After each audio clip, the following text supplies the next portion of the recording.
Alors, tu as vu que la phrase du jour, elle ressemble fort à celle d'hier, avec un petit changement, car là, il n'y a plus une seule chenille au singulier. Hier, c'était le singulier.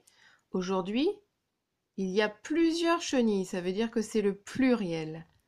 Alors, on va voir si tu as trouvé ce qu'il fallait faire comme petit changement. Donc, le début, ça ne changeait pas. Pareil qu'hier.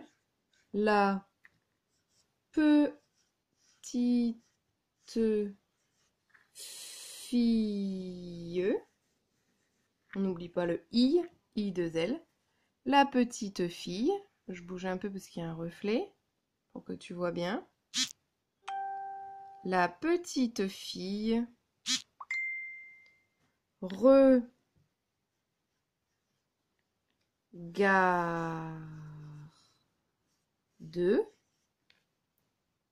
les.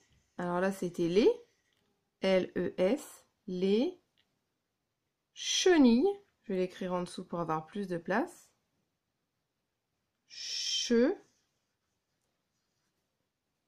Ni, on fait le N. Le I de L, E. Et là, qu'est-ce qu'il fallait faire? Les chenilles.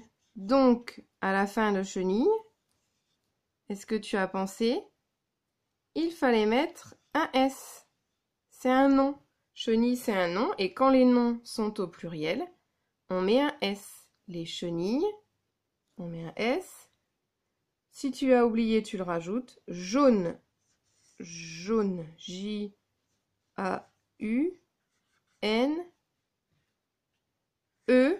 Et alors là, jaune. Il faut aussi mettre un S parce que c'est un mot qui sert, ça tu vas le revoir au CE1, c'est un mot qui sert à expliquer comment elles sont les chenilles. Ça s'appelle un adjectif, ça tu vas le revoir plus tard. Eh ben, il faut aussi lui mettre un S parce qu'il est aussi au pluriel. Il y a plusieurs chenilles qui sont jaunes, donc jaune, il est aussi au pluriel. Il faut l'accorder aussi. Donc les, comme il y a les, on met un S à chenille et on met un S à jaune. Parce que jaune, il va avec chenille. C'est un adjectif qui explique comment sont les chenilles. Et on n'oublie pas bien sûr le point final. Voilà donc la phrase du jour. La petite fille regarde les chenilles jaunes. Donc tu corriges et ensuite tu vas pouvoir le recopier dans ton cahier du jour.